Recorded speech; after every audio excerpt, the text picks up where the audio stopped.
ওরা আমাদেরকে জেলখানায় ঢুকিয়ে হ্যান্ডকাপ পরিয়েছিল। ও মুসলমান, তোমরা দেখেছ আমাদেরকে যখন জেলখানার থেকে কোর্টে আনা হতো, মানুষেরা লাইন ধরে থাকতো মুসাফা করার জন্য। দূর থেকে দেখে চোখের পানি ফেলফাল করে তাকিয়ে থাকতো, চোখের পানি ঝরাতো। সুযোগ পেলে পকেটে কিছু টাকা ঢুকিয়ে দিত।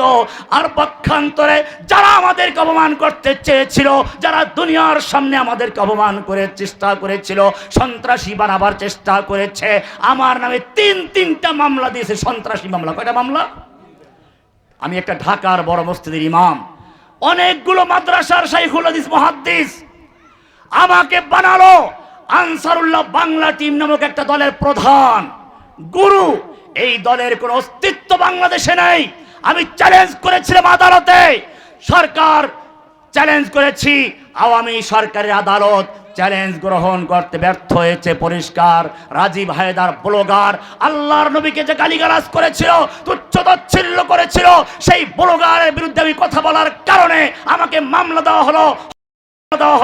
সেই মামলার রায় যেদিন হলো, রায়ের ভিতরে বিচারক লিখে দিল মুফতি জসিমউদ্দিন রহমানীকে যদিও আনসারুল্লাহ বাংলা টিমের প্রধান, গুরু ইত্যাদি বলা হয়েছে, রাষ্ট্রপক্ষ প্রমাণ করতে ব্যর্থ হয়েছে।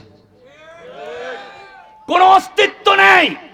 তারপরেও এদেশের যে সমস্ত উলামায়ে কেরামরা কোরআনের কথা বলতো, নাস্তিক মুরতাদদের বিরুদ্ধে জনগণকে সচেতন করত, সেই উলামায়ে কেরামদেরকে বিতর্কিত করার জন্য কাউকে জঙ্গি, কাউকে ধর্ষক, কাউকে বিভিন্ন রকমের অপবাদ দিয়ে কারাগারে বন্দী করার চক্রান্ত করা হয়েছিল।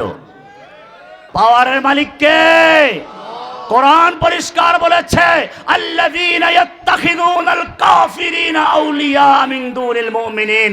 যারা মুমিনদেরকে বাদ দিয়ে কাফেরদেরকে অভিভাবক বানায়, কাফেরদের দরবারে ঘুরঘুর করে, কোন দেশের কোন সমর্থন পাওয়া যায়? কোরআন বলছে আল্লাযীনা ইয়াত্তাখিযুনাল কাফিরিনা আউলিয়া মিন দুনিল মুমিনিন। যারা মুমিনদের পরিবর্তে কাফেরদের কাছে বন্ধুত্বের হাত পাতে, কাফেরদের সাহায্য সমর্থন চায়, আল্লাহ বলছেন আয়াবতাগুনা ইনদাহুমুল ইজ্জাহ।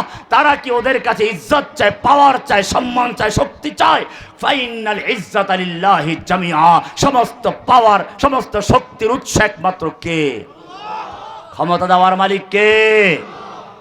ক্ষমতা দেওয়ার মালিক আল্লাহ। আল্লাহ কোরআনে পরিষ্কার বলেছেন আয়াবতাগুনা ইনদাহুমুল ইজ্জা ফাইনাল ইজ্জাতা লিল্লাহি জামিআ। তোমরা যাদের কাছে পাওয়ার চাও, যাদের কাছে ক্ষমতা চাও, তোমার দেশেই তো নজির আছে, তারা ক্ষমতা রাখতে পারে নাই। কুলিল্লাহুম্মা মালিকাল মুলক। তার সাথে একটা বড় দল ছিল, ছাত্রলীগ, যুবলীগ, কৃষক লীগ, লীগ, পুলিশ লীগ, এরকম কত লীগ ছিল, ডিবি লীগ, সিটিডিসি লীগ, সব রকমের লীগ ছিল, ইন্ডিয়া লীগ। দুনিয়ার সব লীগ একত্র হয়ে টিকানোর জন্য চেষ্টা করেছে। আল্লাহ বলছেন কুলিল্লাহুম্মা মালিকাল মুলকে। সমস্ত ক্ষমতার মালিক কে? তুতিল মুলকা মান তাশা। তুমি যাকে ইচ্ছে করো তাকে ক্ষমতার মালিক বানাও। ক্ষমতা দেওয়ার মালিক কে? ওয়াতানজিউল মুলকা মিম্মান তাশাউ। তুমি যার থেকে ইচ্ছা ক্ষমতা ছিনিয়ে নাও। ওয়াতুইজ্জু মান তাশাউ। তুমি যাকে ইচ্ছা ইজ্জত দান করো। ওয়াতুযিল্লু মান তাশাউ। যাকে ইচ্ছা অপমান করো। ইজ্জত দেওয়ার মালিক কে? অপমান করার মালিক কে?